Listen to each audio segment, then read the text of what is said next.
Hello, this is LJ Bothell, and this video is for the Microsoft Outlook 2013 class. And in this video, I want to take a look at the general options that you have accessible to you for Outlook's email. There's a whole bunch of different options, and when I've got my Outlook open, as you can see here, and I'm in the email, I'm going to go up to my File tab, and then I'm going to scroll down the blue bar on the left and choose Options. And in Option, there's a whole bunch of different things in here. And what I'm going to focus on in this demo is the mail. There's a similar option section for calendar, for people or contacts, tasks, and customizing your ribbon, and so on. But what I want to do is take a look really quickly at General, see if there's anything I need to worry about. No. I'm going to go into Mail. And what this does is this gives you things you could do behind the scenes to help make your email process a little bit more efficient. Some of these we will leave alone and some of them we will try, but let's look into each of them. So for composing messages, editor options, change the editing settings for messages. Compose messages in this format, HTML, rich text, or plain text. I'm going to leave it as HTML, but you could go into the editor options and you can get in and see things about your proofing and advanced. So let's take a look at proofing first. This is an important one because you want to make sure that your emails go out proofed and spell checked. And what this does is this allows you to set information so that when you're creating a message, Outlook will be automatically doing some spelling and grammar checks while you type. And most of these settings I'm going to leave alone. They tend to be the defaults that Microsoft Office sets up for Word and Excel and PowerPoint as well. So I'm going to ignore words in uppercase. This is a good thing to have in here. It's not because you won't misspell words in uppercase, but often spell checkers will look at uppercase words and think you've misspelled it depending on the placement of it in a sentence. Ignore words that contain numbers. Sometimes you'd be putting an email address and that would pop up, and so on. Flag repeated words. This is a good one. If I say and so on. I don't have a custom dictionaries, but you can go ahead and add a custom dictionary to yours if another language is your primary language. This doing spelling check as I type. I should probably mark grammar errors as I type. And then this will check grammar with spelling, which I can do separately just before I actually send out a specific email. So I'm going to click OK. Well, actually, before I do that, let's see what Advanced offers here.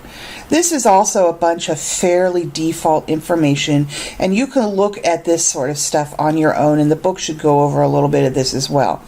But for instance, with cutting, copying, and pasting, you want to keep the same source formatting in the email if you cut something from part of the email and move it somewhere else. And then if you're doing it between emails, the same thing. If you're pasting from other programs, you might want to make sure that you merge the formatting or keep text only. I'm going to go ahead and do keep text only, mainly because I like my emails to look consistent in the feel and look of their text. And if I were to copy something from a web page and the text in the web page was like 22-point gray, and I would like it to be put into my email in a readable format that's the same as the rest of my email, this will allow it to paste in the text only, and then I can maybe make slight adjustments like italicize it and note that it's coming from a web page and give a citation. So these are the types of things you want to look at on your own and see what works for you. So I'm going to click OK here.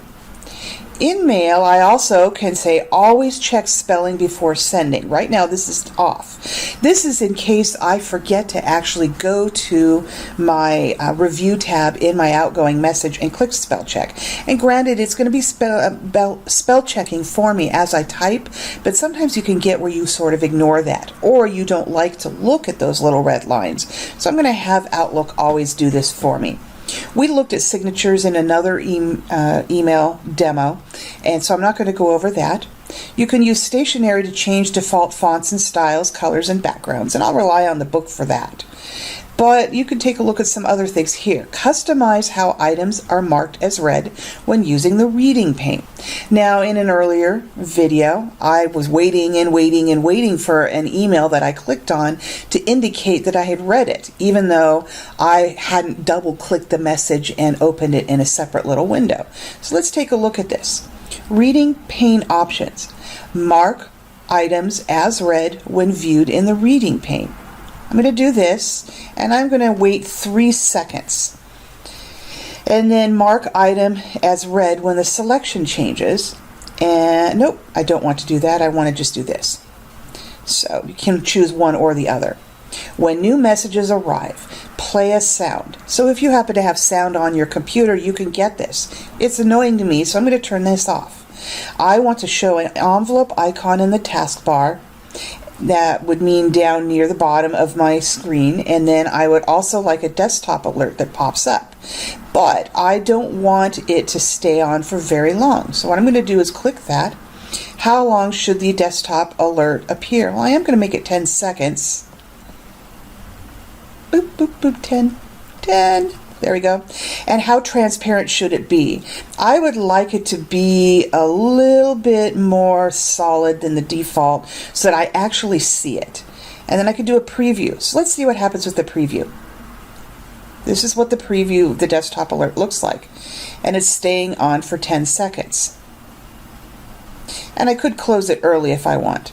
But I've just realized 10 seconds is too long, so I'm going to put it down to 5 seconds. And I think I would actually like it to be a little bit more transparent. So let's try the preview again. There it is. And if I hover over it, it darkens. And then it disappears in 5 seconds. Okay. What else can we do? Conversation cleanup. Cleaned up items will go to this folder. I'm not going to get into this now. I'll let the book take you there. But then you can personalize from there. I would like to not move unread messages at the very least. Replies and forwards. You could choose to see all of the replies to messages and messages that you're going to forward in a new window automatically, or you can have that appear in your preview pane. When replying to a message, do you want to include the original message text? And same thing with the forwarding. You could choose not to do that. Attach original message, do not, include and indent original message text. I think I would like to do that. So if I am going to do it, it looks a little bit different. So I'm going to do the same thing for when forwarding a message. And then save message. Automatically save items that have not been sent after this many minutes. This is so that if you walk away from your computer and then you come back and you forget what you're doing because your screensaver went on, you at least will have something saved in your draft. And there's your draft folder. When replying to a message that is not in the inbox, save the reply in the same folder. I am not going to choose this because I want all of my drafts and replies to be saved in the same draft folder. Save forwarded messages, that I'm going to keep common to the default, and so on. Default importance level should be normal. You don't want to put everything at high importance or you'll go crazy trying to stay on top of everything. Default sensitivity level. If you are in a company where you have very strict rules about how confidential the messages should be, you can make sure things are noted as confidential as your default sensitivity level. But I would let your company that you work with and their email processing rules guide you there. Mark messages as expired after this many days. Well, I'm not going to do this because a message may not be expired ever. I may want to keep something from payroll about processes I need to know, and those processes may be in effect for the next full calendar year. But you could choose to do that sort of thing. So anyway, these are a few things you could do in this. I'm going to click OK. Let's see if there was anything else actually I want to do. So I'm going to go back over to Options. Let's see, anything else here? We were in there. This was in the same general section. I thought I'd clicked a subsection. So here we are. So yep, these are all, tracking. Let's scroll down a little further. Tracking.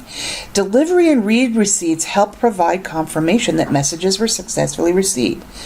Now, you don't want to do this for all of them, but if you are really, really concerned that someone gets something from you, you've got an important message, it's time sensitive, and you want to know you got it, then you want to set this. But this is setting it for all messages rather than letting you pick and choose in the outgoing email. So unless, again, your company that you're with requires you to do this, I wouldn't do this, because you'll basically not only have your incoming emails and forwarded emails, but then you'll be getting delivery receipts all the time. You want to pick and choose on those.